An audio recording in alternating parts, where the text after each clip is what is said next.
Okay.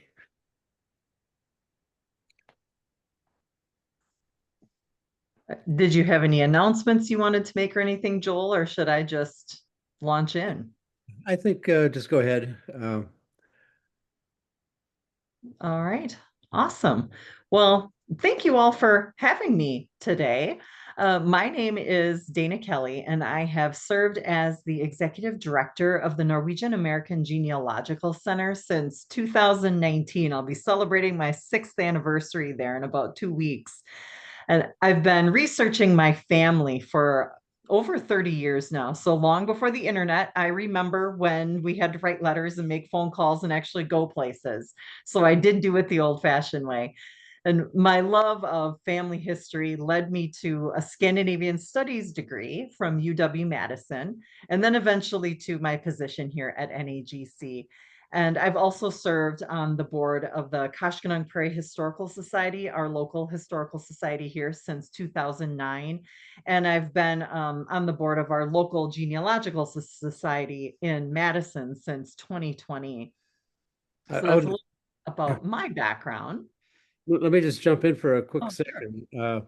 I don't think Dana remembers this, but I spent an entire afternoon at the center with Dana trying to track down my great grandmother, um, who came over on a boat in 1858 and then disappeared, and we were never able to find her. But I really appreciated the Oh, help that Dana gave me in trying to track her down. yeah, that was a few years ago, a few summers ago now, wasn't it? Yep. So, NAGC, we are the most comprehensive library in North America that is dedicated exclusively to Norwegian American genealogy. We're not the biggest genealogy library by any stretch of the imagination. Certainly, Salt Lake City and Fort Wayne, they um, have us handily beat in that department, but we are the largest one dedicated just to this particular ethnic group. In 2020, we undertook some pretty extensive renovations to our building. We added an elevator. We updated all of our bathrooms to be ADA compliant. So if you're ever in Madison, please come visit us. Our building has never been more accessible. We have brand new concrete approach to the building. So there's for wheelchairs and walkers and people who have mobility concerns. We're very, very accessible, and we would love to see you if you have the opportunity to stop in and visit us. Our collection has over 12,000 items in it, and that might sound like a lot, but we're a pretty small library when you consider that some large public libraries have over 1 million books.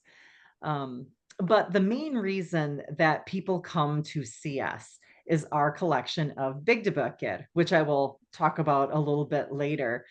And nearly half of our collection as well is published family histories.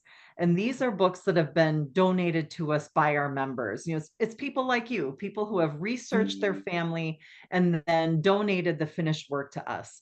And these can be a really great source of stories and photos and other things like that. The type of stuff that you don't necessarily find on a birth certificate or on a baptism certificate.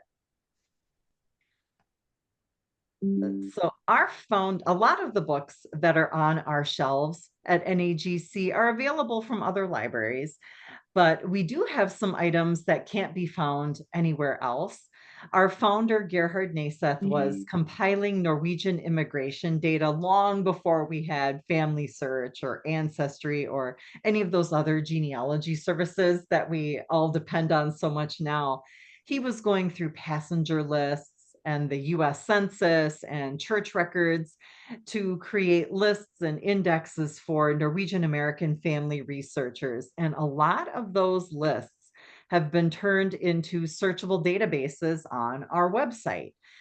And one of the most important projects that he undertook, in my opinion, was his cemetery transcription project.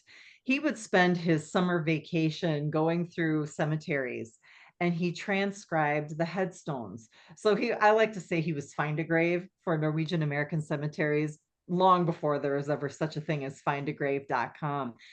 And his transcripts, the real value in them is that they contain headstones that are illegible today. So things that have been damaged by weather or vandalism or just age that we can no longer read. He had them transcribed decades ago when they were still legible. One of the reasons that he was so intent on collecting the data of Norwegian immigrants is that he wanted to document and publish a directory of them. So before his death, he was able to publish some of his work. And his work was continued by the staff and volunteers at NAGC, and they published the remaining volumes of a 5-volume series in the late 90s, early 2000s. And in honor of the 200th anniversary of organized Norwegian immigration to the United States, we're re-releasing these books with updates. Volume 1 and Volume 2 are completely done, and they're available on Amazon right now. Volume 3 should be done in a matter of days. We're putting the finishing touches on the cover and that kind of stuff. So Volume 3 will be ready to go momentarily. And the goal is to have 4 and 5 done before the end of the year. So we're adding information that was missed in the first printing. We're correcting mistakes that we found since the first printing. So these new volumes do have information in them that the first printing did not have. One of the proprietary collections that we have at NAGC that was not created by Professor Naeseth is our database that contains the soldiers who served in the Wisconsin 15th during the Civil War. You may have heard of the Scandinavian Regiment. It was primarily made up of Norwegians. There were some Swedes and Danes in there, but the majority of them were Norwegian, and they served under Colonel Haig. And he himself was a Norwegian immigrant. And this database was created by Scott Meeker. Scott is an avid Civil War historian, kind of an armchair historian. And he created this resource. He had his own website, but it became something that I don't know if he couldn't maintain it any longer or he just wasn't interested in maintaining it any longer on his own. So he donated the content of his website to NAGC. And this database is free to anyone who would like to search it. You don't have to be a member to use this database on our website. That is there for everyone. So just to kind of give people an idea of what you might see, I did a search for Ole Olsen. I figured there were quite a few that I would find something. And this was the first Ole Olsen that popped up when I did it. And we have a lot of information about these soldiers. We have birth and death information. We have the names of their parents, if we can find it, information about their service. Some of these entries have photographs.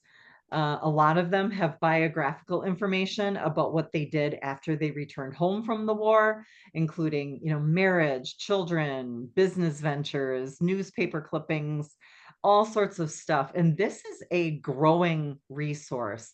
So if you know something about these soldiers that you would like to have us add, we would love to hear from you. You can see in the lower left, it says suggest changes to this record. If you find somebody in that database and you can enhance the information we have, you can click that link and you can tell us what you think should be added or a story that you have about these soldiers. We would love to share that with people and keep their memory alive.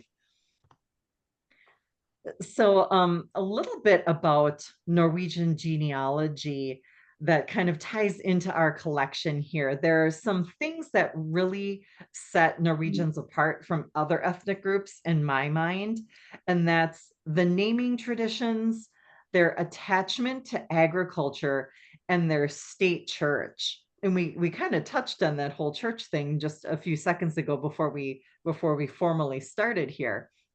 But just to talk about names quickly, because this is the biggest question we get when people first come to see us. They are very, very confused about how their ancestors named themselves because the traditions are so different from what we do here in the United States.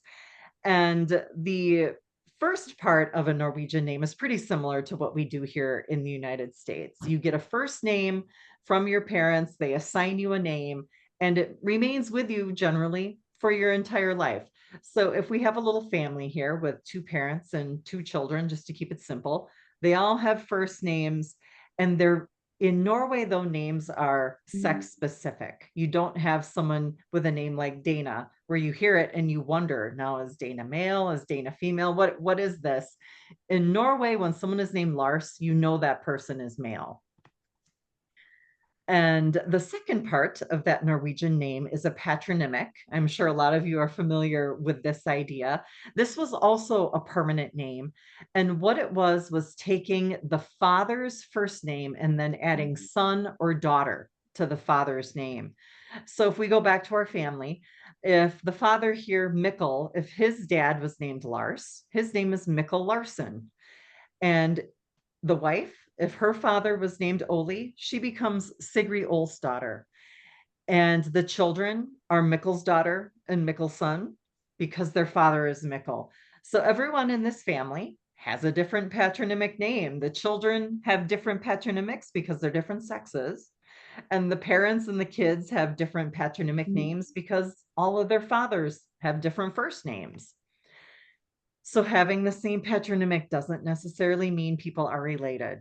You can have 2 households where everybody is called Mickelson because the dads happen to have the same first name. They both happen to be named Mikkel. So it doesn't necessarily mean that we have 2 related families here. They could be, they absolutely could be, but they might not be 2.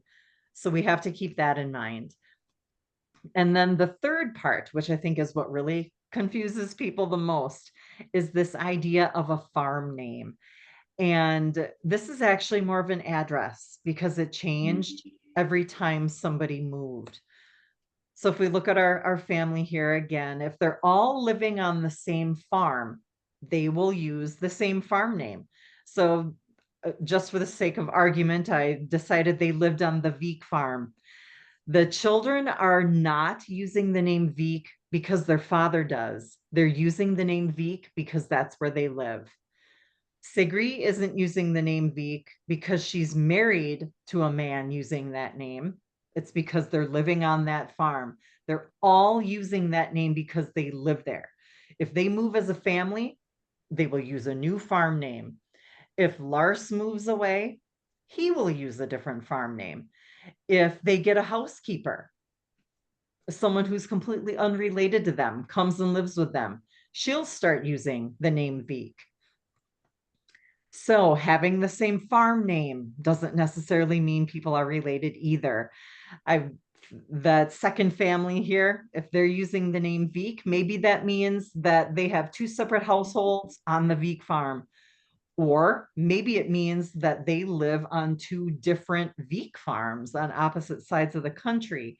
Vik is a really common farm name in Norway. So there's definitely more than one farm with that name, a lot of different families using that name. Maybe they're related, maybe they're not. We don't know. Using that same name does not imply any kind of kinship. So this is a screenshot of my great-great-grandfather and all of his ancestors from my family tree on Ancestry. And you can see that sometimes that farm name is passed from father to child, like you would expect it to if it was a family name here in the United States. But sometimes it goes from mother to child. Sometimes it goes, sometimes it changes every generation. It isn't inherited the way that a name is inherited in this country. It is just it's just an address. It doesn't necessarily mean that these people are a family. But that was a major shock for our ancestors when they got to this country because last names were permanent. And husbands and wives had the same last name because they were married, not because they lived together. And children had their father's last name because they were his children, not because they lived together. So our ancestors had decisions to make. They had to decide whether or not they were going to use that patronymic name or that farm name that they left behind in Norway. And that decision wasn't necessarily consistent within a family. You might have brothers or fathers and sons, who chose different last names. You could have a family with 4 brothers who all have different last names just because they chose a different farm to name themselves after when they got to this country. So it's really important to keep this in mind as you're researching your family, because if you walk into it thinking that your family name has been Anderson for all of eternity, you might find yourself chasing down the wrong people because your family probably didn't use the name Anderson for more than one generation in Norway. They probably used a different name the generation before that. But that farm name is such an interesting idea. And when we think of a lot of world cultures, their last names are descriptive, maybe like Long or White, or it could be an occupation like baker or sawyer. But our Norwegian ancestors were not doing anything like that. They were a very different group of people altogether. Most of our ancestors left Norway between 1825 and 1924. That 100-year period is when most of them immigrated.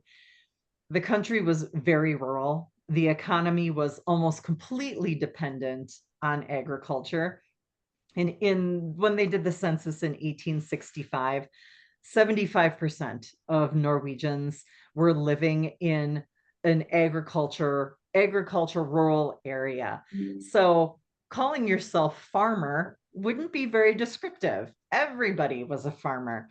So if you're trying to distinguish yourself from, the Ole Olson over there, saying that I'm Ole Olson farmer doesn't really set me apart. So they would use the name of the farm to describe who they were. The majority of Norwegian immigrants did leave from farms when they came to this country. There were some who left from cities, but even a lot of those had left the farm for the city and then came to the United States. So in a lot of cases, they were farm people coming here to this country. And I like to show this map to people because it just shows how different Norwegian farms are from American farms. Here we have squares and rectangles, but in Norway, everyone in this area has a long, skinny farm so that they get access to the water. And one of the reasons that these farm names are so important to genealogy and Norwegian Americans is because a lot of the Norwegian families here in the United States got their names from these farms.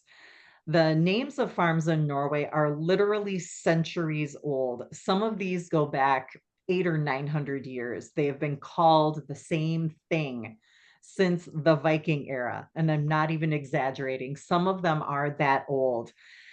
And the spelling has probably changed, but the name has pretty much remained the same for most of these farms, and they still have those names. If you walked into Norway today, the farms would have the same name they had when it was first given a name. And if the farm still exists, you can go visit it. We're so incredibly fortunate that way because other ethnic groups just don't have that option. But one thing to keep in mind is that there may be dozens of farms that have the same name, something like Holton or Hagen or Berg or Dahl or Ness or Vik. Those names are so common. I mean, there's one on every corner. Some areas even have 2 Berg farms right next to each other. They're very, very common names. There are some that are rather unique, like Myklebust is one that's not particularly common. There's probably only a few, but some of these are really, really common. There's So actually just about be aware 20 of that. or so. There's what? There's over 20 of them. Okay. There's that many. Are you counting the divisions of the farm or individual? Individual farms. Wow.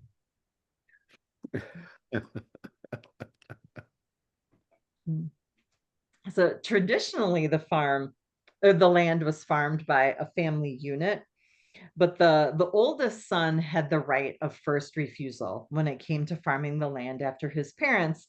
So younger sons, daughters, they were kind of out of luck In some cases, the farm would be divided so that two or more sons could get access to farmland. But as the farm was divided, it would retain that name Dal. So a descriptive term would be added to distinguish each division from the others. And in a lot of cases, it was geographic. So the northern half might be called Nordal and the southern half Surdal. If part of the farm was on higher ground, it might be known as Övredal or Upperdal, and the lower part would be known as Nedredal. But sometimes, unfortunately, these divisions were given completely different names altogether. So you might have a division of the Dahl farm that's called Bakken. And that Bakken division would be known as Bakken under Dahl. And that's under spelled just like it is in English, Under. And what that indicates, if you see that in a big book or on a record somewhere, that means Bakken is a smaller division of that main Dahl farm. And now there's a limit, right, to how many times a farm can be divided and still sustain the people who are living there. So eventually we get a class of husmen, as they were known. The English equivalent would be cotters, probably. They began populating these farms as well. So you get these little plots of land with a meager house. And though the husman's places, the husman's plus got names too. Sometimes they were descriptive like the farm divisions, and sometimes they were completely different names. So if your Norwegian family is using a name in this country that doesn't end with son, if it doesn't end with SEN or SON, it's probably a farm name. And there's a really good chance that that farm still exists. And if you do your research well, you can go visit. You can see the exact place that your family left behind. And not every ethnic group has that privilege. So this is an example of a farm and how it's divided. This came out of a big book. This is the Vik farm. And you can see we've got clusters of buildings on the higher ground called Øvre. And then in the middle, we have Midtvik. And then down near the water, they have Nedrevik. I like this chart too. This came out of a big book as well. And over on the right, you have time for, from 1750 up to 1900 on the top. And the width is showing the size of the farm. So in 1750, we can see this Heines farm was only divided into 4 parts, and they were fairly equal. But as we get closer to 1900, the sizes of the farm was getting smaller and smaller. And by 1900, it had been divided into 20 parts. So this is I just love how this shows how dividing these farms was driving people out of Norway. They didn't have a farm big enough to sustain their families. And this is why we saw so many people leaving in the second half of the 1800s to come to the United States. They wanted to be farmers, but there weren't enough farms in Norway. I wanted to spend some time talking about this amazing and uniquely Norwegian tradition here, the bygdebøker. And the history of these farms in Norway is so important that most communities have published what is known as a bygdebok. So a bygd is a rural community in Norway. And these books are really, they're the heart of our collection at NAGC. These are published by professional historians, professional genealogists, and they tell the history of the community. They include the history of the churches, the post offices, schools, businesses. They include information about wildlife. But most notably, they're all different. Every author gets to do what they want to do with this, but they almost always include really extensive histories of the farms in their community. And these farm histories include information about the people who lived on them. So they are just a vast treasure to genealogists. They're absolutely magnificent. We have about 2,000 of these at NAGC, and from our calculations, we think we might have the largest, and if not the largest, the second largest collection in North America, and it's growing. We just got a shipment a few weeks ago from Norway of more of these to put on the shelf, because we really want to have what you are looking for when you come to see us to do your research. We don't want you to travel all the way to Madison only to discover that the exact book you want to look at isn't there. So this is a page out of a big book from Ordal, and you can see it's a list of children born to a couple, and it tells not just the kids' names, but it tells when they were born. It tells when they immigrated, if they came to the United States, tells who they married, when they died. So much here that you can use for genealogy. They're absolutely magnificent. And this one, it comes from Luster. This is a different Bigna book. And this is my favorite series, actually. It takes us really close to modern times, a lot closer than a lot of them do. Takes us into the United States after the Norwegian immigrants left Norway, which is rather unusual. Oftentimes, once somebody leaves Norway, the author will just stop following them. But this author chose not to do that. He followed the immigrants into the United States and tried to find just as much information about them here as he would have had they stayed in Norway. But there's a lot of text on these pages, right? But a lot of these pages are, a lot of these words are occurring over and over and over again. If you have a Norwegian dictionary, that would serve you well. You figure out a handful of these words and you'll be able to sift your way through this information. We do have a research guide that we publish as well at NAGC that has a glossary with a lot of these commonly used words. And really, though, Google Translate can be pretty accurate for something like this. Just to see how good it was, I put the first few sentences in Google Translate just to see how it would do. And it really did do a good job until I got to the word that I have underlined in red here. It says korkonna. Google, I don't know why, it translates that as union wife almost always. I have no idea what a union wife is. That's not what that means in this context. Korkonna, it's not used very commonly in conversational Norwegian anymore. That is a weakness of Google Translate. It assumes that you're just translating something that's modern conversational Norwegian. And in this context, it's not. Some of these words are obsolete. Korkonna is the feminine version. Korman is the masculine form of that word. And then korfolk is either like the plural and the gender neutral term for that. And what it means is just a pensioner, a retiree, someone who's living on their farm and being supported by like their children, the next generation running the farm. It's usually their children. So my point is, please use Google Translate, but just be careful. If the translation is giving you something funky, it might be because it's not translating, it's looking at a kind of obsolete word and translating it in the wrong way, not in the right context of how it's being used in the book. But our research guide has a great glossary for that could help you break through a little bit of that. I also wanted to point out this entry here, Lasse Andersen Vorstølen. Usually in these books, the authors are really good about trying to format the page to help you pick out the important parts and understand what you're looking at. So this author has chosen to bold the important person and his wife. So the farm operator and his wife are both in bold. And then he's setting it like an outline, right? So below it, number 1 is their first son, Anders Lassesen, and then number 2 is their second son. And then it gives us information about their lives, their children, and that kind of thing. And even if you don't read Norwegian, you can probably make out here where it says Strong's Prairie Township, Adams County, Wisconsin. All of that's in English.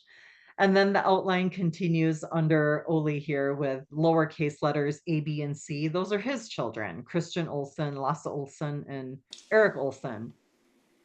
And under letter B, Lasse Olsen here, there's yet another indent with a dot where his son is named. And that's Benjamin Cornelius Quam, just a typical guy from Wisconsin here who died in 1965. So we're getting much closer to modern times than some Big Bigdebukke will go. And if you take only one thing away from everything that I'm saying about these Bigdebukke, they're very diverse. And so you never know what you're going to find in them. Some have maps, some have photographs of people and of the farms, furniture and farm equipment. I mean, there's all sorts of stuff that you might find in there. But one thing that you might see are these marks. These are the marks of men from the 15, 16, 1700s. You know, literacy has always been really high in Norway, thanks to the importance of confirmation in the Lutheran Church. But the ability to write has not always been so prevalent. That wasn't a required part of the school curriculum until I want to say 1821. So there were a lot of adults, even up into the mid 1800s, who couldn't write. They could read, but they couldn't write. So a lot of these men, in order to sign contracts, would have a mark like this. And a lot of Bygdebøker will include the marks of the men who were buying and selling property in the area. And so it's really, really cool to see. You know, you might not be able to see your ancestor's signature, but you could see his mark. So you never know what you're going to find in these books. They're definitely worth taking a look at. But like the vegetables in the corner of the slide here, they're definitely not perfect. We love these things, but they're not perfect.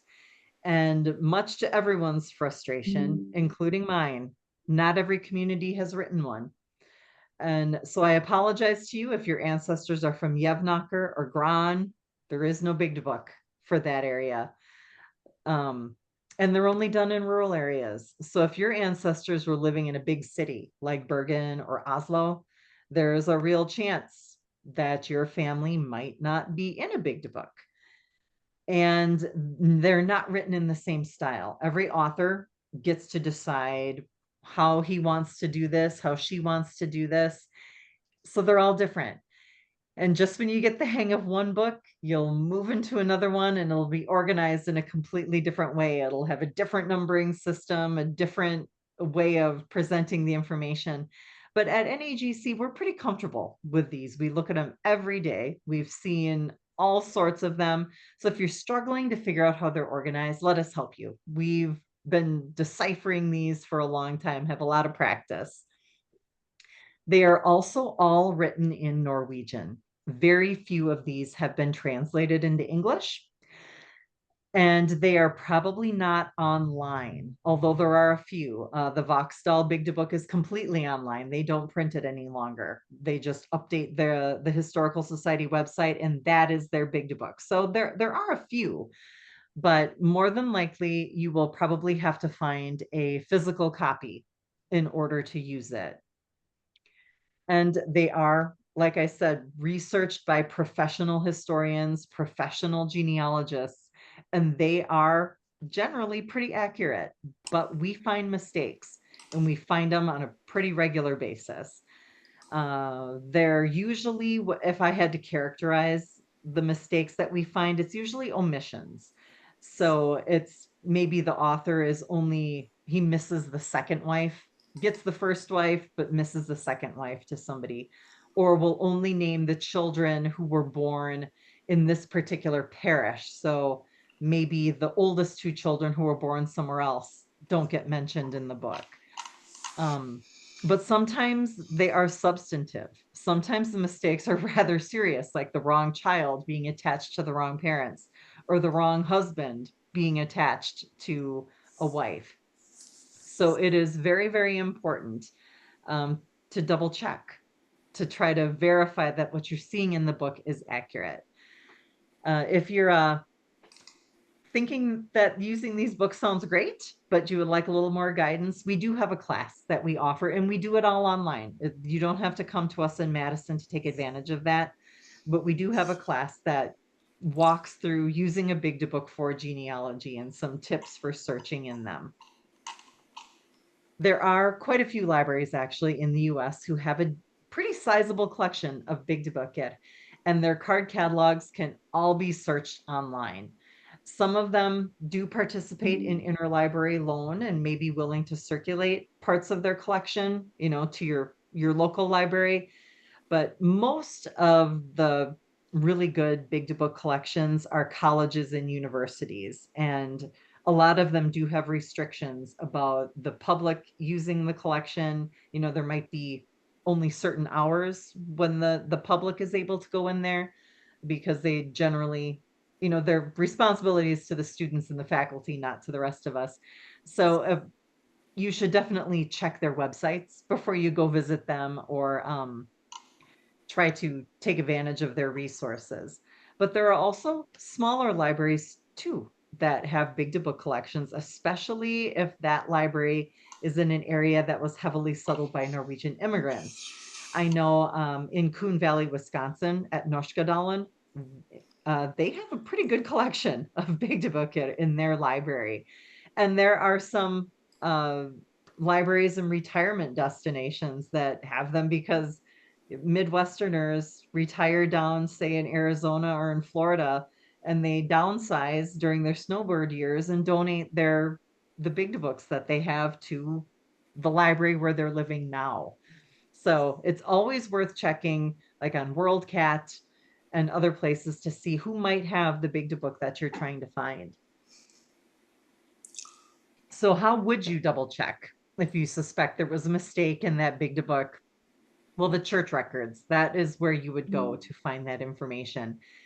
And I have excellent news. The Norwegian Lutheran Church kept wonderful, wonderful records.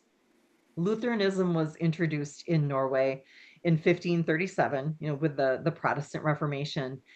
And in 1668, the Lutheran Church decided officially to keep parish records. Now, some churches were keeping records prior to 1668, and some of those records still exist.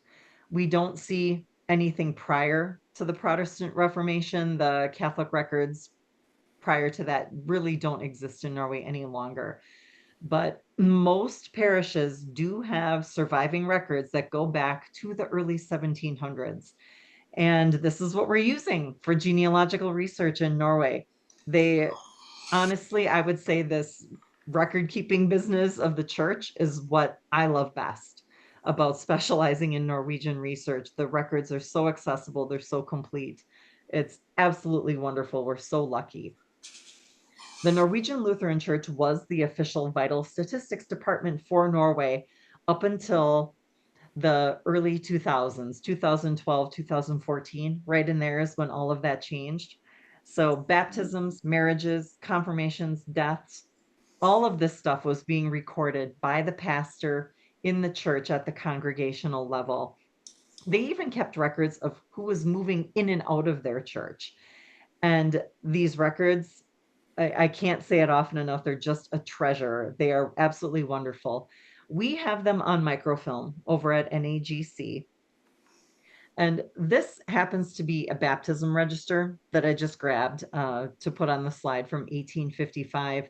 But you can see what's here. We've got a birth date, we have the child's name, we have the name of the parents, we have what farm the parents were living on when their child was baptized.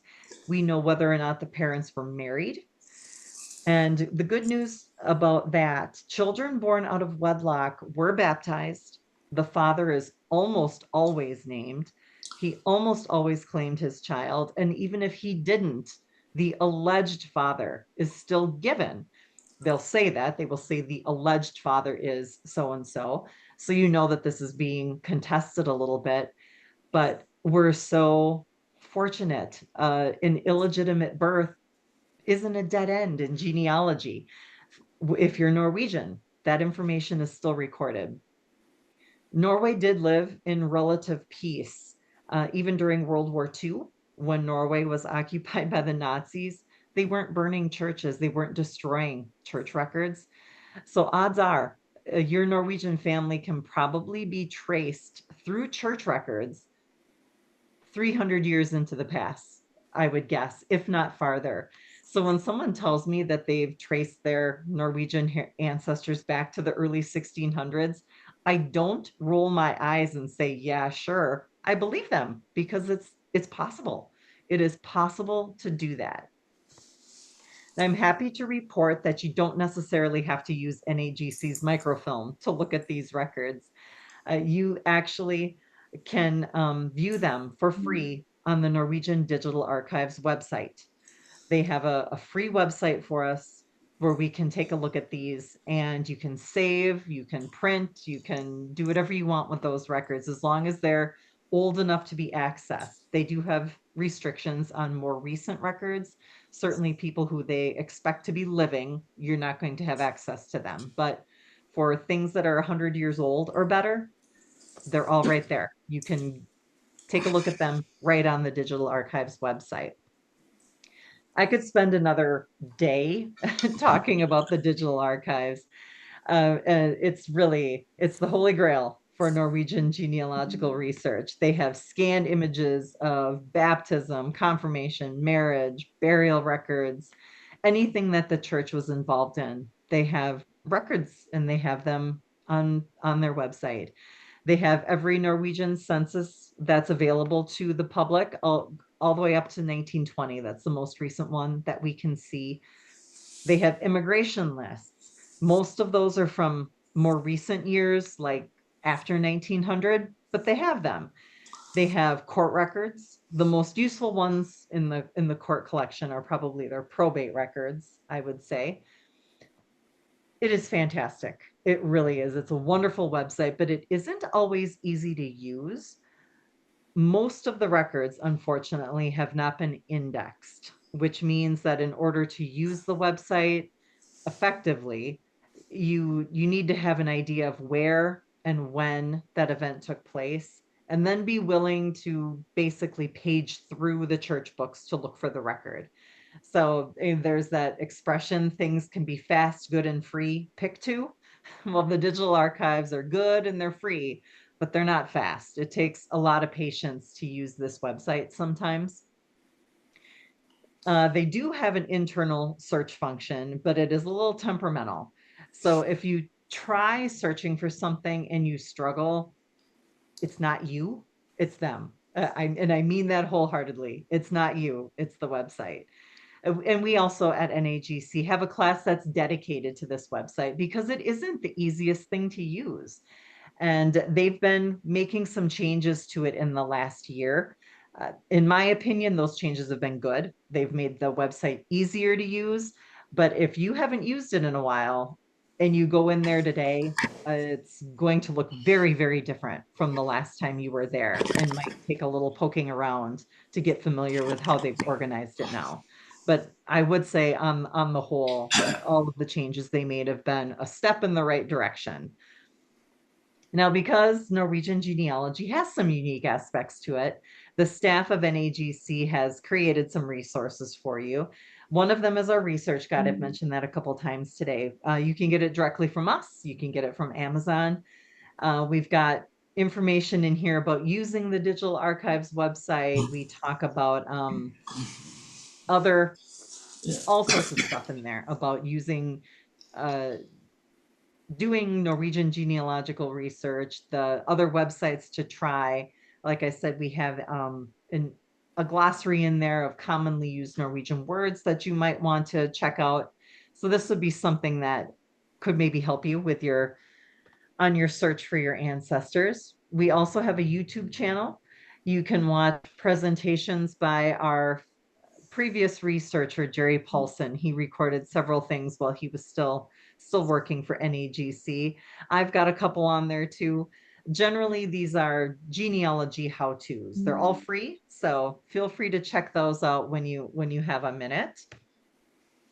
Facebook is also a great way to keep up with everything that we have going on. We post our events on Facebook, new additions to our collections. If we get something interesting, we'll post that on there. When we get new staff, um, announcements, genealogy tips. One of the things we do is this word of the week, where we'll grab a word that you see a lot on church records and define it so you know what you're looking at when you're looking at those records. When you're planning a trip to Norway to see where your ancestors originated, these maps can be really, really helpful. We carried this particular series, the Norgesserien map series, because it shows all of the modern highways and roads and the locations of the farms by name. The names are right on the map, that as long as they're still in existence. There are some farms that have been, absorbed by cities, but if the farm is still there, it'll be on these maps. And they cover a very, very, very small area in great detail. So the first time I went to Norway, I had about a dozen of these with me because they cover such a small area and I needed so many of them to find all the farms I was looking for. But if you would like to get some of these maps, let us know. On our website, we have a map request form. You can say what farm you're looking for and what parish. And Aliana, our office manager, is usually the one who finds these. So she'll go and figure out which map the farm is on, and then she'll mark it with those little post-it flags so you know exactly where it is. And you don't have to go through the trouble of trying to figure out what map is the right one for you. Have a little sales pitch here. Every year we offer a Christmas card. This was the image that was created for us in 2024. Our 2025 card is going to be launched any day. The order is into the printer. We'll be getting those very soon. It'll be on our website shortly. And this year we used the same artist as we did last year, Jan Norsetter. Some of you may have heard of her. She's best known as a rose mauler, but she also does landscape paintings. So this was last year. She has one for us for this year too that I'm really excited about. So be watching our website and Facebook for that. Those will be anytime. It's coming imminently here. And speaking of Jan, she released a book with her friend Donna Carnes, who is a poet, and they've paired Jan's paintings with Donna's poetry. They're both Norwegian American artists here, and we're a distributor of their book. So if you're interested in their book, you can find that on our website. Some of you may remember the former ambassador to Norway, Tom Loftus. He's from Wisconsin, grew up here in Wisconsin, and he released his memoir last year about his time living in Norway as ambassador back in the 90s. So you can get a copy of this from us as well. It's on our website, and we have them in the library also. Now, every 2 years, we take a group of researchers out to Salt Lake City to use the Family Search Library, and we will be going in June of 2026. We're finalizing those details right now with the hotels out there and talking to the library staff. So we'll be announcing that very shortly, the exact dates and all of that. But this is not a trip that's just for people who have Norwegian heritage. That library is for anyone. Anyone who is interested in researching their family history can find something in that library. So if you have a non-Norwegian neighbor or friend, family member who you want to try to talk into joining you on this trip, you should. It's a great opportunity because every ethnic group is represented in that library. When on this trip, we usually spend 5 days in Salt Lake City, take advantage of that library and all of the volunteers and staff there. We reserve a classroom for occasional meetings throughout the week, and we have a few presentations. We do a couple dinners as a group while we're out there, but most of the time is just spent researching in the library, doing work on our family trees. We have a couple people from NAGC who accompany the group and are there to help you if you have questions or need some more hands-on assistance. They're there the whole time. You have access to them the whole time. And prior to leaving for the trip, we have a couple meetings to make sure that you can really get the most out of your time while you're there. I've been there a couple times and I absolutely love it. My favorite part about this trip is just knowing that I have a week where my only responsibility is researching my family. I absolutely love it. So it's a wonderful trip to go on and get out there and enjoy just researching your family's history. So I mentioned a few of our genealogy classes earlier today, but we also often offer Norwegian language classes. We offer them in person at our library, and we also have one that's online. So if you're interested in learning the language, we have that opportunity for you as well. We do have translators on staff. If you've got some letters or diaries, some things that you want translated from Norwegian to English, we have people who can help you with that. And we have researchers as well. If you say, look, this genealogy thing just isn't for me, can you just do it for me? The answer is yes. You can hire Chris to do the research for you, and she will turn over what she finds to you. If you've taken one of those pesky DNA tests, 23andMe, family tree DNA, MyHeritage, Ancestry, and you're trying to figure out what it is and is not telling you, we'd be happy to take a look at that. And I also do things like this. If you've got a big dialogue or a family reunion or, a genealogy society who's looking for someone to speak, let me know. I'd be happy to do something like that for you. Just some upcoming events that we have coming up here.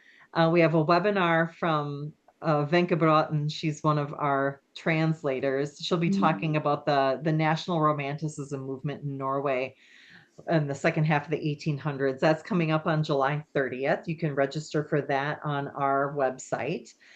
And then we have some language classes again beginning in September. Our in-person and line classes will be beginning in the middle of September. We will also be having genealogy classes in November. I haven't set those dates yet, but if you keep an eye on our website, watch your email, keep an eye on our Facebook page, we'll be announcing all of those things as soon as I get the calendar in front of me and get those nailed down. And if you need any help from us, this is where you can find us. Our website, our email, phone number are all right here. And like I said, check our website for our databases, our online card catalog, view our webinars that we have pre-recorded out there. We'd love to hear from you. So did anybody have any questions for me about our collection or I guess anything? Let me start by asking Bill DeRoche. Bill, I think we have Tom Loftus scheduled to speak to the lodge sometime this fall. Is that right? That is correct. That's going to be at the November meeting. We have him. Awesome. He is going to be by Zoom. Unfortunately, we couldn't afford to bring him out here, but he will be there by Zoom. And he's supposed to be a very good speaker. And he's a good friend of Rhonda, who is former vice president of the lodge. And she's going to be introducing him. And they work together. She's State Department, and they worked together when he was ambassador to Norway. And he apparently a very good speaker, and so we're looking forward to that. Let me ask Alan Olson, if you're still here, say something about the Google Lens that you mentioned in the chat.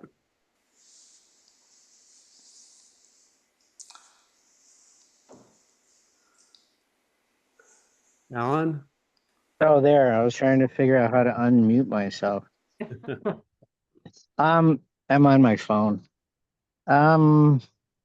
Yeah, it's Google Translate as well, but it's attached to a photograph app. So you could take a picture of a page in a book and it will instantly translate it for you. And it can also turn that into a file, and then you could just email that file to yourself if you want to read it, later or after some other time. So potentially you could take pictures of several pages and then go home and digest that or whatever. But It's pretty handy rather than typing in sentence at a time, word by word by word. Works as long as you're not trying to do Ninorsk, I guess, right? It's pretty Well, decent at Ninos too. it, it's not bad. I mean, it's better than what I know already, which isn't a whole lot. It's helpful, and it's going to have the same drawbacks as Google Translate. But it just saves time. I'm not a speed typer, so it saves that. Yeah, and it helps you like when you're typing on your regular American keyboard, it'll try to correct all the Norwegian spelling to something that's an American word. So Right. it'll spare you from the computer trying to help you by screwing it all up and making it worse. But no, I must say that the Google Translate and the photo aspect of it does a pretty darn good job. It's not perfect, but it'll let you know whether or not it's something you're interested in having a professional translator take a crack at. It'll get you far enough there, that's for sure.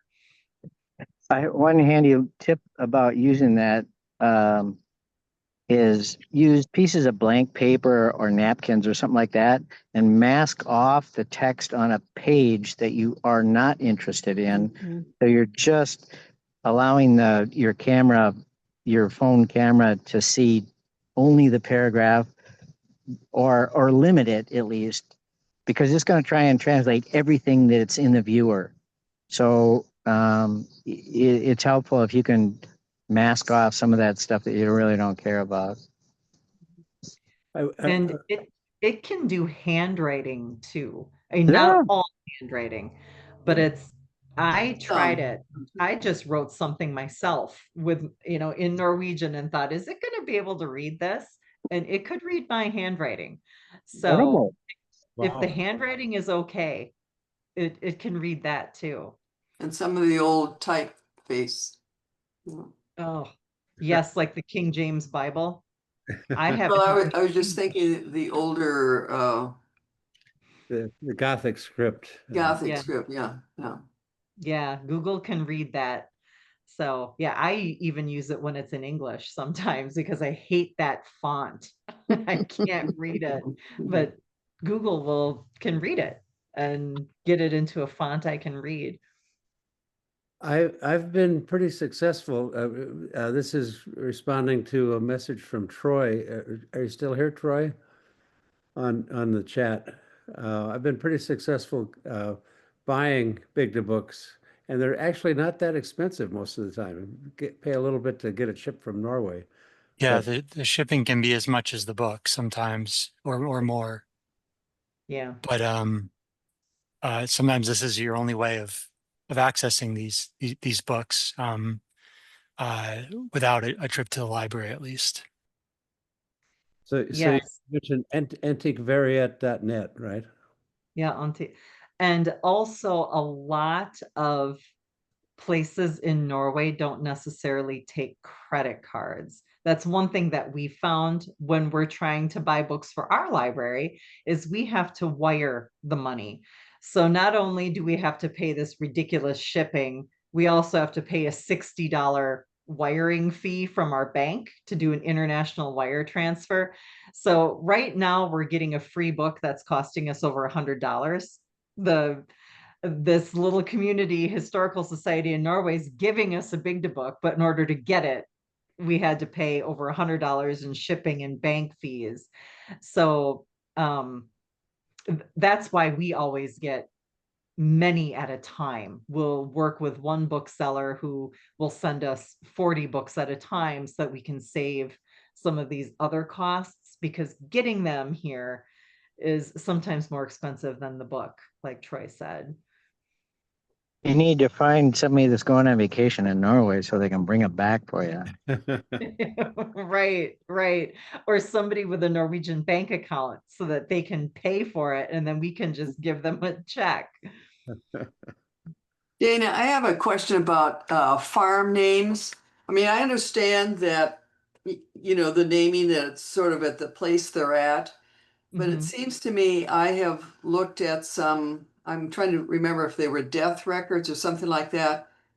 And it seems to me sometimes inconsistent. Were they using the person's place of birth farm or their current farm? Do you know if there's a shifting pattern, or was just my mistaken understanding?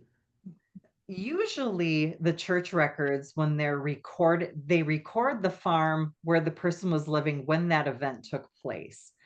But I do know that oftentimes in death records, especially more recent ones, they will ask where they were born and where they were living when they died. So you'll get both of those, which is awesome. That you get. It depends on the book, depends on the pastor, and it depends on the time. But typically when they're recording the event, it's where they were living when that event took place. But also keep in mind that if they're living on a division of the farm and it's part of a big farm, that's a matter of what they may record one name or the other. So let's say we're dealing with the Bakken division as part of the Dahl farm. If it's one of those types of farms where they gave them completely different names, you may see on one record they're recorded as Dahl, and another record they're recorded as Bakken. It's the same place, but because it just somebody had a different perception of what should get written down that day, you might see that happening too, where they, one child, they're living on the Bakken farm when their kids got confirmed, and then 2 years later they're on the Dahl farm, and you think, what, did they move? No, they're still on that Bakken division of the Dahl farm. Okay. But it just got recorded using a different name. And do you know if there are any birth records that were part of the Lutheran Church that exist not so much in Norway anymore, but in Denmark? I don't know much about you. Are you referring to Norwegian records? But Yeah. not that I know of. Okay. Yeah, the Norwegian church records were kept at the church by and large. That was held by the church until the National Archives were established and said, wait a second, maybe we should hold on to some of these historic documents. And is that true of probate? And I mean, I think there's some military records that are held in Denmark, but is that also true of the probate records? They're mostly court records held in Norway. Right. The court records were generally held by the court who had the jurisdiction over that area. So if it was a regional court in Norway, they were there until they got sent to the National Archives. Okay. But yes, if it's a Danish military situation, those records may indeed be in Denmark, although there are military records in the Norwegian digital archives too. But yeah, I don't know a lot about the Danish archives. I've poked around in there a tiny bit, but not enough to say that I have any kind of experience, that's for sure. For non-farm families, who's like Stoltenberg and Bjorn and Brandt and Fleischer, where would those names come from? Sometimes they are farm names, but it's several generations back, you know, when people moved into the city, and sometimes they did keep a farm name, the farm that they left behind. Now, some of those names are clearly German, like Fleischer. You know, they're definitely not a Norwegian name. And that was true also when immigrants came into Norway. They would often keep their name and they would maintain that same tradition of the country they left behind. So you might see some Dutch names or English names, German, Danish. Yeah, especially with, like, I heard you say bronze, you know. Yeah, some of those came from Denmark. Yeah. Yeah, a lot of those pastor families came from Denmark. They were Danish originally. They weren't Norwegian. So it was definitely true that foreign families would maintain that tradition of passing on a family name within their family. They didn't necessarily use that farm. So most of the non-farm name people tended, would it be fair to say tended to be, I'm looking at their occupations, they were merchants, they were pastors, they were and so they came from out of the country. In many names cases, of them. yes. Yeah. I mean, they often intermarried with Norwegian families. So, yeah, they became Norwegian, certainly, but their name had an origin outside of the country in many cases. Okay, that makes sense. What Yeah. about the name Heinz? My husband's family, they were associated with the docks and shipbuilding and so forth in the area south of Oslo along the coast. But the Heinz name sounds so German, but I wouldn't be surprised if they were German. Mhm. There were a lot of Germans in the shipping industry in Norway. So I would not be surprised by that at all. Okay. And I have one other question. Are there any groups, genealogy groups local in Norway that have tried to index the records for their particular parish? There is a Norwegian Genealogy Society, Slektodata. Oh, right. I know Slektodata. Yeah. Yeah. And yeah, they have projects like that, just like our genealogical societies here in the US. They will do, cemetery transcription projects and all the same types of stuff we do. They're doing that kind of stuff. So I would check out Slektodata's website and see what types of things that I know that they have indexes and things like that on their website. So I would definitely check that out, and the local historical societies too. They have some good photo collections, and they're often the ones who are publishing the big book. So Good. yeah, definitely I would check in with them. Dana, I was wondering if we could send you email. I have a number of questions. I don't know if I want. Sure. She says, I don't know if I want to make everybody listen to this. Well, I tell you, I can, I've talked to this group before. I did do a lot of family history research, and I have a book. I have a book of family history here, which I intend to donate, but I don't have very many copies. And I've been given a number of, family history libraries that might be interested. And anyway, It's not time for dinner. It's not time. It's too early. It's too early. I don't know who's saying that, but Early.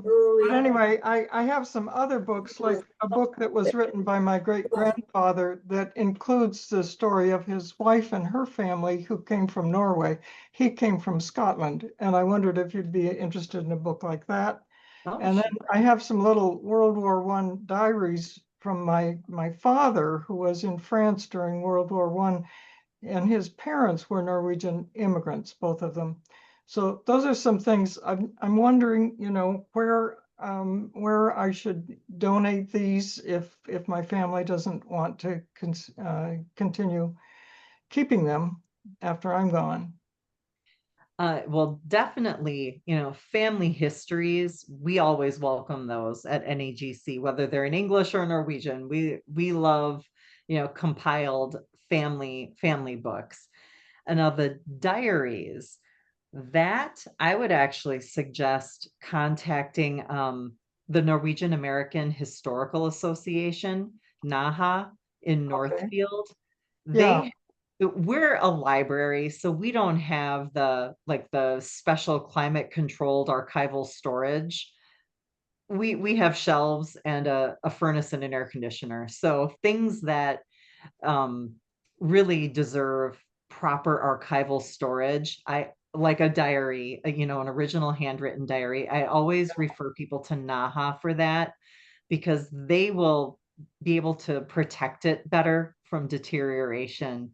And they do want to collect those type of documents from Norwegian American families. So photographs, papers, so I would definitely reach out to them about diaries. Thank you. That's helpful. Yeah, It's not that I wouldn't love them, it's that I'm afraid I can't take care of them.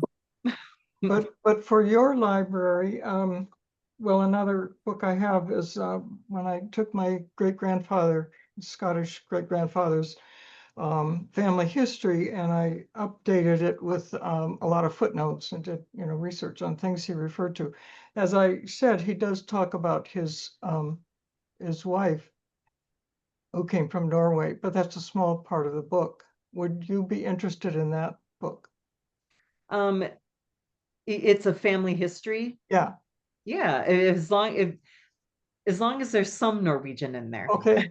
Then Okay. yeah, Well, yeah. that's one of my questions. And for Yeah. donating books, what's the process? Who do we contact? You can just mail them to us if you want to, and just to either my attention. Since you talked to me, you can put it to my attention, and Okay. then we'll send you a deed of gift so that you can sign it and keep it for your records. Okay. And you don't mind if the book includes people who are still living? No, as long as you don't mind.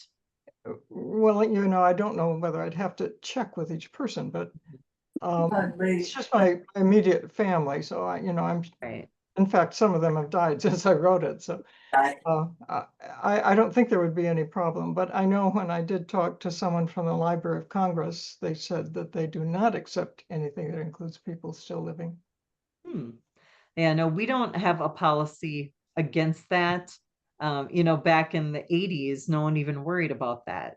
So a lot of the books on our shelves do contain living people Okay. because, Yeah, that's good to know. yeah, it's just that was not a concern 40 years ago that, Okay. and now people are concerned about it. So as Right. long as you're comfortable with it, we're comfortable with it. And Okay. well, one more quick question. And in looking at some of these family history libraries, I see that some are preferring digital forms of family histories rather than printed. We accept both. Okay. Now, when you say digital, I would not Yeah, want to receive it on a floppy disk or a yeah, CD-ROM right. because we don't have a computer that can open those anymore. Oh, And well, I don't know how they send them, but anyway, I just yeah, if it's if libraries are going in that direction. right. Yeah, I always tell people that we will always have the technology to use a physical book. So when you're in doubt of trying to figure out, should I print a book or, Yeah. should I just make it an ebook? We will always have the technology to read a physical book. And But we do have like PDF versions of books that we have on our server because some people do just email us their family history book. okay. And we absolutely accept those. And in some cases, we'll print them and put them in a binder and put it on the shelf. Oh, Because again, we always have the technology to read a physical book. But we do have a digital library where we have digital items on a server that's only in our library. You can't access it from home. So it's no oh, different than an actual book.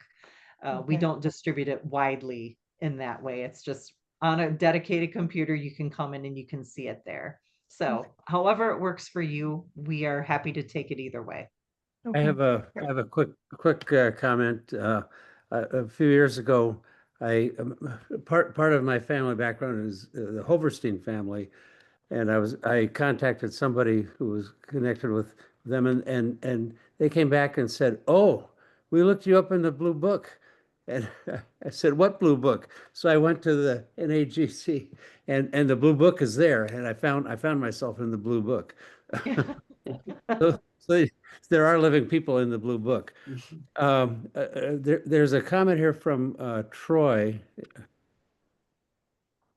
Did you sign off, Troy? Maybe. I'm still here. Okay. I just wanted to reference your comment that you just made about LOC policies.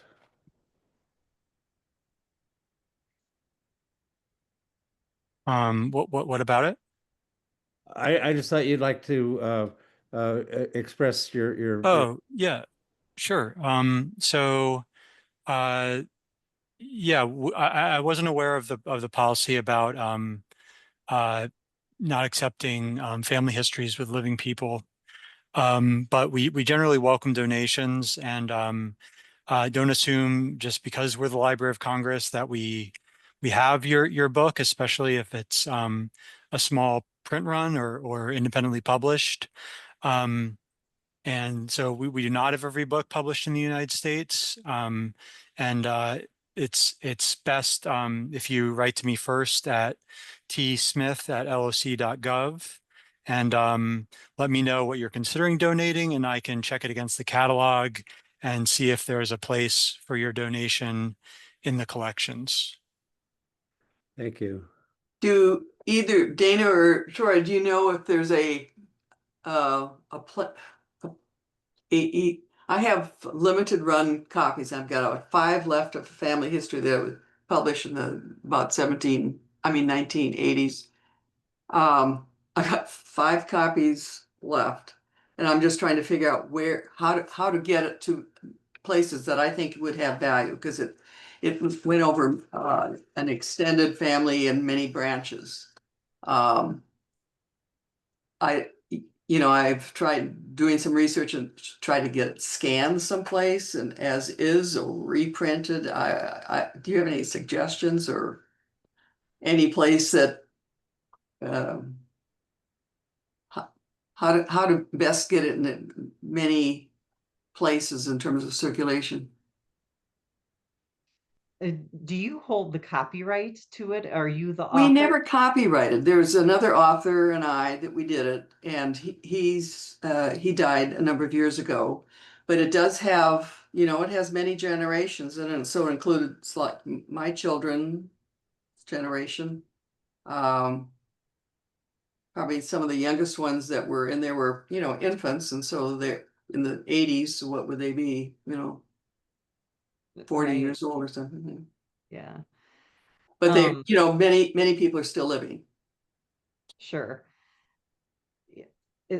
I'm not a copyright attorney, certainly, but if you're the author, if you would like to make more copies, you should be able to do that without a lot of headache, because it is illegal to reproduce someone else's work, no matter how pure your intentions are. So that people will often ask us, they'll see a family history on our shelves and they'll say, "Oh, can you make a copy for me?" And I'll say, "No, I would love to. I would love to be able to do that, but that's illegal. I can't copy a book if I don't own the intellectual property. But since you do, you should be able to make copies of it if you would like to. If you don't want to, and you may not, I would say getting it into libraries would be the way to have the greatest impact and the widest reach. Libraries to consider would be something like Library of Congress, which is everybody's library. And then if it's a Norwegian family, a library like NAGC is a great place to have a copy. And if the family has deep ties in a particular area, the public library where the family is from, or the Genealogical Society or the Historical Society, if they have libraries where the family is from, that would be a good place. I know the Family History Library in Salt Lake City accepts family histories from all over the place. And there you can also give, I believe they still do this, you can give them permission to scan it, and then they can make it available as a digital book on their website through their card catalog. So that would be a good way to be able to reach a lot of people if you could get it to the family search library and have them scan it and put it on their website. That they will generally, the last time I talked to them about it, they do that for free. So you wouldn't have to pay them to do that. Of course, you would kind of lose, if you were hoping to sell it, you would lose control over that. But I think most family historians are not in the business of trying to make money off their book. They just want to get the information out there. Those would be my thoughts. I don't know, Troy, if you have anything you wanted to add to that. Can I Um, just ask who you contact at Salt Lake City? I'm not sure who that would be, but maybe on their website, it would say something, Website being what? familysearch.org. Okay. Thank you. I have something that I don't know, or two things. One is you mentioned changing media. At the family history centers around, libraries all around the United States, many of them have equipment that old equipment, and you can print from a CD or print from a flash drive. You can develop negatives or print pictures. I mean, they have a lot of equipment like that too. And old film, like Super 8 film and things like that, and negatives of photos. So and much of that is free. So it's a good place a good resource for you. I have something funny, and it happens to be a Danish church. This Danish church does not exist anymore, but it's in Iowa. And I have the little brochure or pamphlet that was done, say, for their 75th anniversary. It's just a few pages and small, like 5x8. And actually I have two copies, and one of them is totally annotated by my grandmother. So that was fun to begin with. Then the Library of Congress has all these photos done by, I think, the WPA, and they have photos of the people that are talked about in these books, and they don't have the book. And I totally forgot till now. I was going to donate one of those to the library so it could put together with their pictures. And I had talked to somebody at the library, and then, COVID happened, and until now I'd totally forgotten about it. So I will try to contact Troy about those. Emphasizes that's another resource, these little history books that are done by different congregations.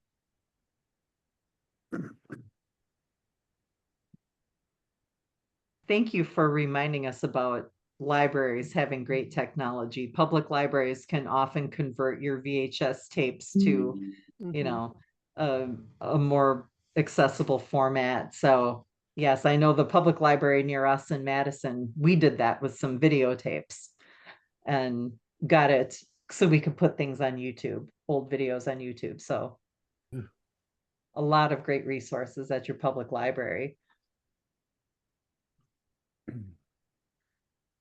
Well, this has been a really great discussion, a really great talk by our old good friend Dana, who's been here several times. I like how you quickly backpedaled on the old. Well, I'm the old one, that's for sure. But you're always welcome in our group here, Dana. Always a pleasure. Thank you. Dana, I saw some Macaulay's in your family tree and some other names from Sogndal. Oh, sure. Huh? Yes, yeah. No, my great-great-grandfather was from Sogndal. Yeah. Yeah. So I wonder if there's a connection there. Oh, could be. Could be. It's not that big of a place. No, yeah. Well, thank you. Thank you very, very much. Thank you very much. Very helpful. Sometimes see you in person. Oh, I hope so. I hope so. Thank you for having me. Yeah, and I'll see you in a couple of weeks, Janet. I still remember that you collected my DNA for the DNA testing to see if my cousin and I were related, and it turned out we were related. Yeah, nothing was amiss.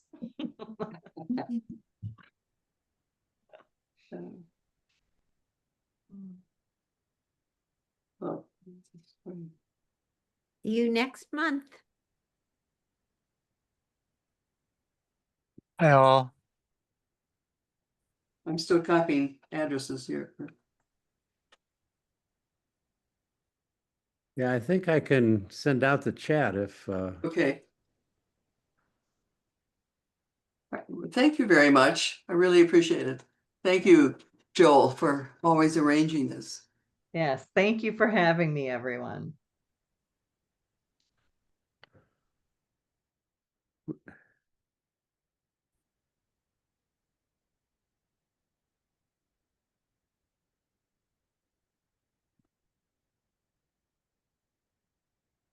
Okay, I'm gonna